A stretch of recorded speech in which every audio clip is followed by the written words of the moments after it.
It has taken me 10 million attempts to get this out. I am crushed, I am heartbroken, and I am in a lot of pain when it comes to this Kobe Bryant news. It's so tragic, it's so upsetting to think about his family, to think about everyone involved in this crash, not just Kobe Bryant and his daughter, everyone involved. It's unbelievable. It's hard to process, and I still can't even process it. I was so shook when I found out the news. I stared at a wall for hours, not moving, not doing anything, trying to understand how something like this can happen. 41 years old. He's got beautiful daughters. He's got a beautiful wife. He is a very unique competitor. Very unique. Unique might not even be the word to describe him. But the way he played the game, the way he was in the gym at 2 a.m., putting in work, not having friends outside of basketball, right? Now, obviously he did, but that was his MO. That was the way he attacked the game. His best friend was basketball. He would do anything to be the best on the court. He loved the pressure. He loved the big moments. I needed fresh air. I had to go outside. I had to go for a long walk. I had to get it out of my mind, even though I couldn't. And when I pulled up to where I was going for a walk, I broke down. Cried my eyes out. Bawled my eyes out. An ugly cry was in full effect. Tears flowing. And this is to a man who I never met. This is because of a guy who I watched play basketball. But that's the type of effect he had as a professional athlete. As a guy who dedicated himself to a game that he loved. With the way he played the game on the court. It was mesmerizing. People looked up to him in so many different ways. It didn't just have to be basketball. It could be life. When you listen to him speak about anything, not just basketball, there's something to be said about his tone, his voice, the way he describes certain things, the way that he looks at it as very important. And what I mean by that is no matter what he's describing, the way he delivers the message when it comes to the importance of the little things involved, it's so meaningful, it's so powerful. Kobe,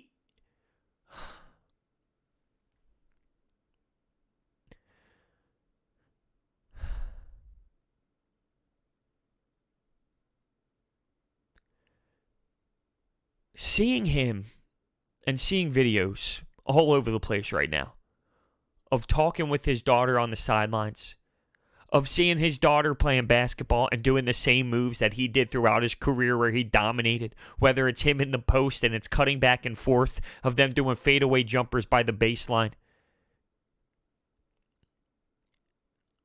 I am heartbroken over this. The fact that when you play basketball in your driveway and you shoot from a obnoxious distance, when you're putting clothes in your hamper and you bundled the clothes up like a ball and you shoot it in your hamper, when you have trash in your hands, whether you crumble up a piece of paper, it's a water bottle, it's any sort of trash, and you throw it into the trash can, the fact that you scream one man's name every time you do it, it says so much. Kobe. Right? That's what you all say. Kobe. He meant so much to this game. The way you see people react in the NBA when they find out the news, the coaches, the 24-second clock violations, everyone's crying, everyone's hurting, the pain. It's so shocking. It's so heartbreaking. And I can't wrap my head around this.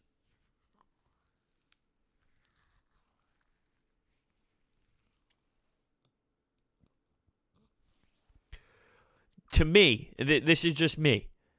This is the first athlete, first public figure that passed away who truly impacted my life. And it wasn't just basketball. Because back in his prime, yeah, I watched basketball, but it wasn't to the same level as it is today where I'm dissecting everything, where I'm breaking it down, where I'm discussing it on YouTube and on my own personal podcast. But it was the way that he impacted the game. It was the way that he attacked the game with the mindset that I appreciated so much, and I took that in my own hands and put it towards the way I approached hockey when I was playing high-level hockey growing up. The Mamba mentality. The give me the ball in all the big moments. The give me the ball, I'm going to shoot it 35 times type mentality. The picture where he's getting quadruple teamed, but he's going up with the jump shot. It perfectly describes it. The championships, the trophies, the emotions with all the trophies. Seeing him on the court. Number 8, number 24, having 2 banners in the Staples Center. He's a legend. An absolute legend. He was the perfect next guy after Michael Jordan. Everyone looked up to Michael Jordan. No one could be Michael Jordan. Here comes Kobe. Now, I'm not saying Kobe touched that platform, but he was the next guy. He was the second guy after Michael Jordan, and he had that killer instinct. And I never thought that I would have the reaction that I did a few hours afterwards. I never would have thought I would bawl my eyes out to that extent over a man I never knew, over a man I never met, based off of just watching him play the game and watching him and his personality outside of the sport and seeing how he is as a father with his young girls and his wife. I would have never imagined, but he was impactful to my life based off of how he approached the game as a professional athlete who was dedicated. Dedicated is an understatement when it comes to this man and what he provided for the sport. I heard plenty of coaches talking about how there are players in today's game that never met the man. They're young players growing up, and they are insanely devastated because guess what? He was their role model. He was the one that they looked up to. It was Kobe. Just like how I mentioned, when you're on the driveway shooting fadeaway jumpers, they were all saying the same man's name. He's the only man's name you ever say in those moments. And the legend and not the legend, but that will still go on, is what I'm saying. That will still go on forever. It will live forever. It's legendary, as it should be.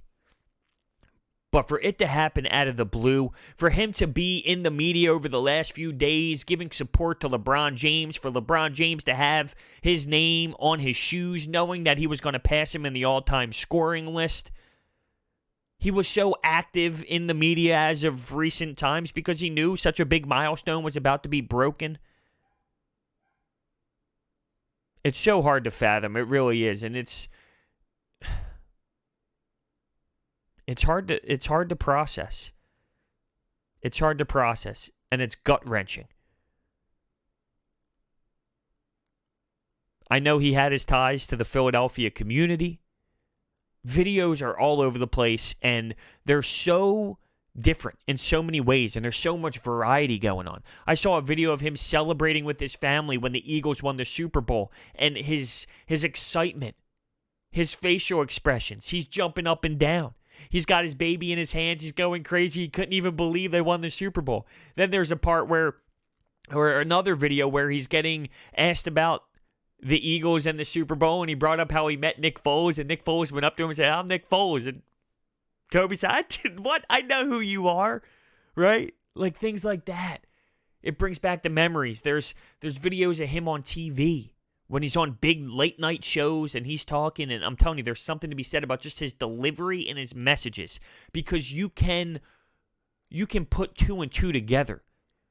When he describes, I'm at the gym at 2 a.m., then I'm working out at 5 a.m., then I'm back in the gym at 7, then I work out at 12, then I'm back at the gym at 6 p.m. when he talks about that, but then he tells a story about something else. You can relate the two and put it together, and everything he says when he's describing certain things throughout life, it's so much more meaningful based off the fact that you knew and you know that for so many years of his life, he put 3,000,000% into the sport of basketball, learning his hot spots, delivering in every moment, practicing in his head, saying, okay, here you go. Here's the finals. There's 2 seconds left on the clock. I'm going to go to each of my spots and I'm going to deliver. So then when the moment happened, he was ready for it. There's no lack of preparation when it comes to Kobe Bryant and the sport of basketball. But when I say this sentence, Kobe Bryant has passed away, it hurts. It hurts. And I didn't want to shy away from talking basketball in this conversation as well, because I feel like that's what Kobe Bryant would want to do. I feel like he would want to have basketball be discussed. And I'm going to tie the Philadelphia 76ers in with Mamba because he loves the damn game, and we all know that. Loves the game. Eats it, sleeps it, breathes it. He's probably playing hoops right now. No doubt about it. He's at the free throw line. He's hitting those mid-range jumpers. He's getting quadruple teamed, and he's still throwing it up. In heaven, he's playing basketball. I know it. He would want me to talk about the Sixers. He would want me to talk about the next generation of great talent in the NBA. So it's a perfect segue to talk about Ben Simmons and what he did against the Lakers. I think it's right. I do. He would want this to happen. I know it's a little tough to go from one extreme to the other. And when I think about what this podcast has now become and what my YouTube channel has become, it's become a way to express myself, express the emotions when it comes to the Philadelphia sports scene, to sports in general, to react, to get all fired up, to love my team, to be disappointed in my team, to be all fired up, to be all pissed off, to be happy, so many different emotions, and that's the beauty of sports. But I never really process what it's like when things like this occur. The extreme sadness, where your heart is so down in your stomach. It's just a horrible feeling for everyone involved, his family, his daughters, everyone, and everyone else involved in the crash as well. You never really think of those moments. You think of the game reactions and the trades and the coaching decisions and things like that. But it puts it in perspective. It puts a life in perspective that you never know when that last moment truly is. So you need to make the most of your time here and make sure you're doing what you love every day. Make sure you're loving your family. Make sure you're embracing everything around you that is positive. And if things are not positive, make it positive. Not that I want to go on a preaching thing here, but it just puts it in perspective. But somehow we're going to have to flip the switch and get into some Sixers talk because I know that Kobe Bryant would want us to talk about Ben Simmons and what he can be and what he's capable of being and his defense. So we'll start off with this defense. Ironically enough, we all know that the Sixers just played the Lakers, but what Ben Simmons did on the defensive side of the ball against LeBron James is stellar. Listen to these numbers. In 26 possessions, LeBron James had 5 points. 2 of 9 from the field, which is 22%. 1 of 6 from 3, which is 16.7%. And 2 turnovers. We're talking about LeBron James here. That's insane that Ben is capable of doing that. I personally believe, based off of his versatility, based off the fact that he can guard every position at a very high level, he is the best defender in basketball. I know Rudy Gobert gets thrown out there, and he's a great defensive player. He's a great defensive center. Ben Simmons is so versatile. He can guard anyone, any position. It's obnoxious.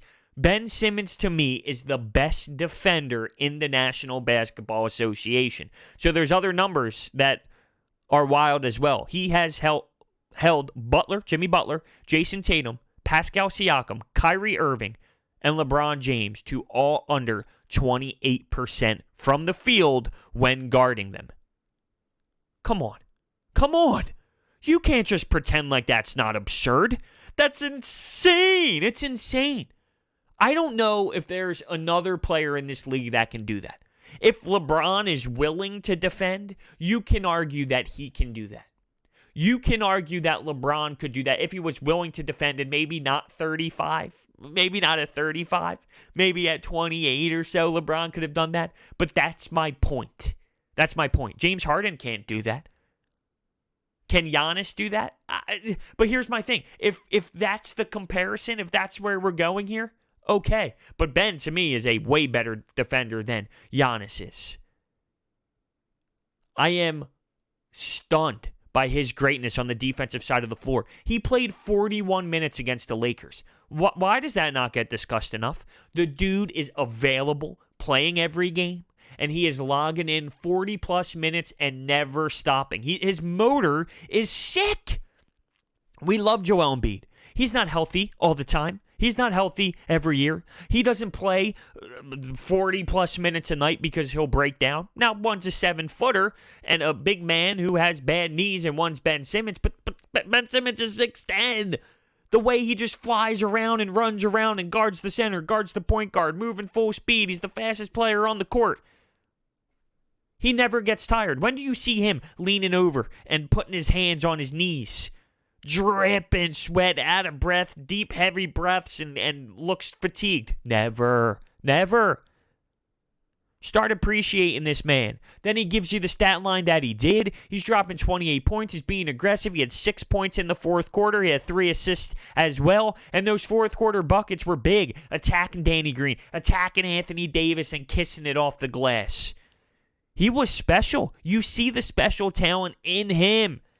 And guess what? That's without the jumper. And I know he needs a jumper, and I know half-court sets are going to be a problem when it comes to the playoffs. But if he is willing to play that game and be that aggressive going to the basket, he can be, believe it or not, I promise you, he can be beneficial without the jump shot. I need him to add a jump shot because I think it will make him even more elite than he can possibly be. But if he plays that way, which is possible, he can do it. If he wants to do it, he can be a dominating force without the jump shot. I still need him to do it because I think that will make him be something even better, which is crazy, even better than dominant. Because if he's dominant without the jumper, think about what he can be with it. We're talking premier elite. But I'm just saying, there is a way for him to change the outcome of games even without it, which is the most wild part. Al Horford was praising Ben, talking about his confidence, Ben's confidence, his leadership, the way he's been playing, the way that he emotionally gets this team going, just based off of his style of play. When I was playing junior hockey, I had a captain who worked his ass off. And we fed off that. He wasn't an emotional leader. He wasn't a vocal leader. It was just based off of his style of play. Get in the corners, muck and grind. He'd always give it to you. Full 60-minute game. He never took a shift off. He would bang bodies. He would do all the dirty work. He wasn't a big-time emotional, vocal, rah-rah guy, but we all fed off him because he was so passionate about the game, because he did all the little things right. Well, Ben Simmons is more, I believe, a vocal leader and a passionate leader, and he's more of a vocal guy and puts it on display as well. But my point is, the team is feeding off him, and that is a huge step in becoming a star in this league. Al Horford, the guy who's been around forever and has been through many locker rooms. The veteran is looking up to the 23-year-old for his pace of play, for what he does out there. I think we're watching Ben take a big step in his career, but because he's not doing the one thing, people aren't realizing it as much as they should. That doesn't take away from how frustrating he can be. I will always admit he's frustrating. You're allowed to be annoyed by him at times, but I think it's taking away to a lot of people how special he really is and what he's doing. It's insane. I believe that Matisse Thybulle should be a starter. He's done enough to not be To not be a starter would be ridiculous, in my opinion. Now, I was wondering, and I'm just throwing this out there, I know a lot of the rumors going around town at the trade deadline is potentially going after someone like Derrick Rose. I feel as if some basketball fans forget how different playoff basketball is to regular season hoops.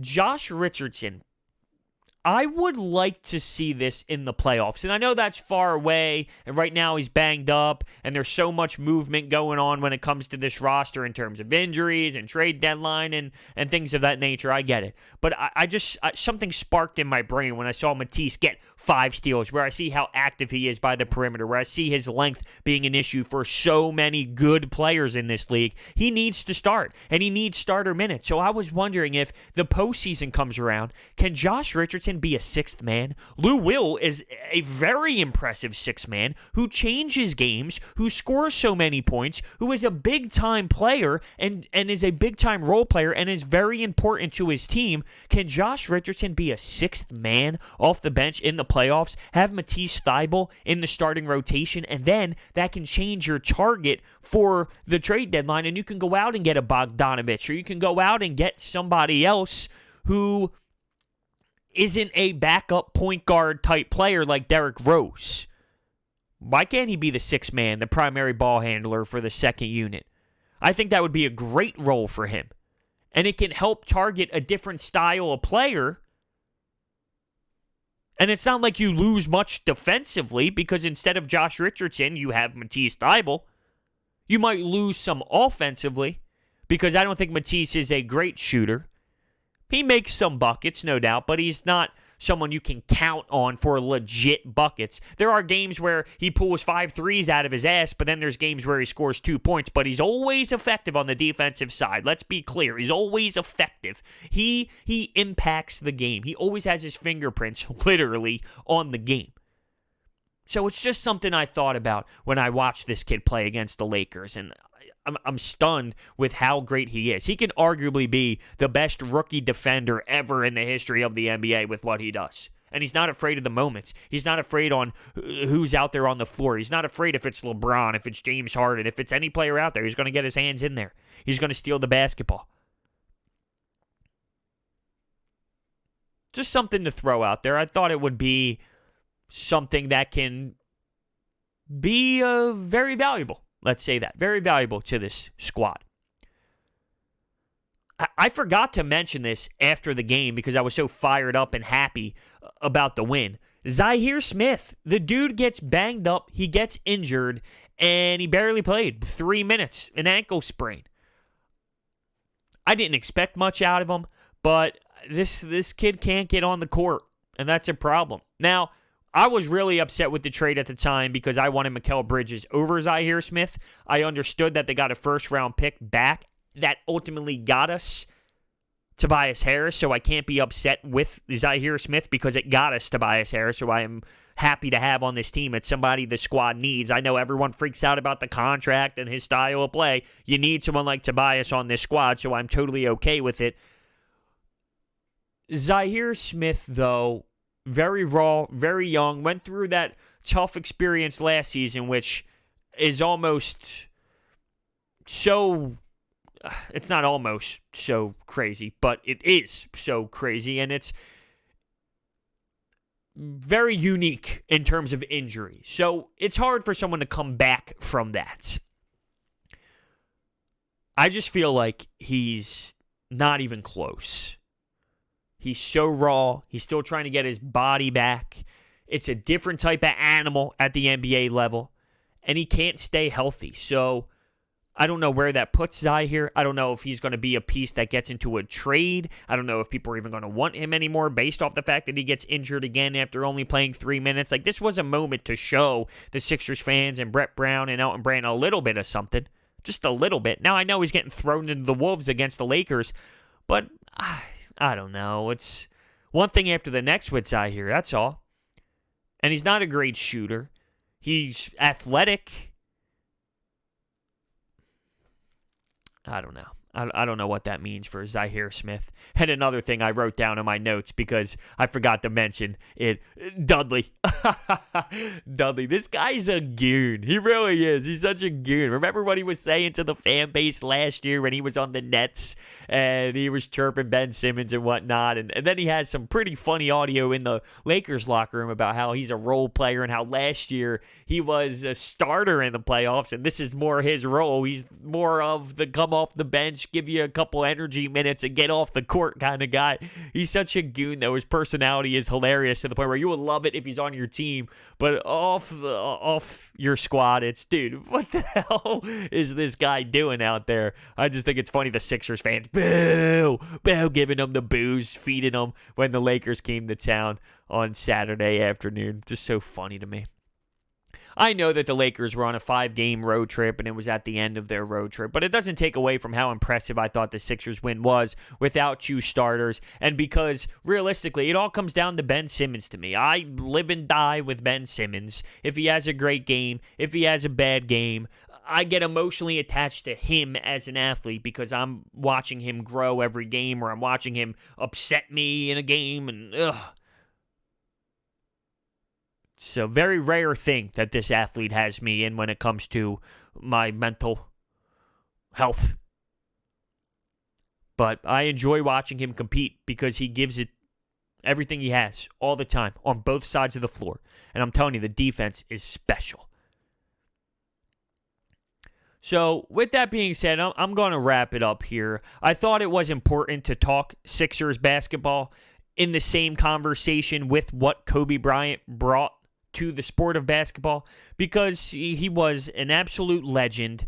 The way that he has me feeling right now just shows how important he was to the sports world and to the sport of basketball. For me to have the type of reaction that I had where I needed fresh air, where I needed to go for a walk, where I needed to clear my mind, and for me to cry my eyes out like that, just try and process that, right? Like this man I never met, and I just watched play a game, and I watched him compete. He had that much effect on my life and how I approach things, whether it was in sports or outside of sports. He was very impactful as a human being.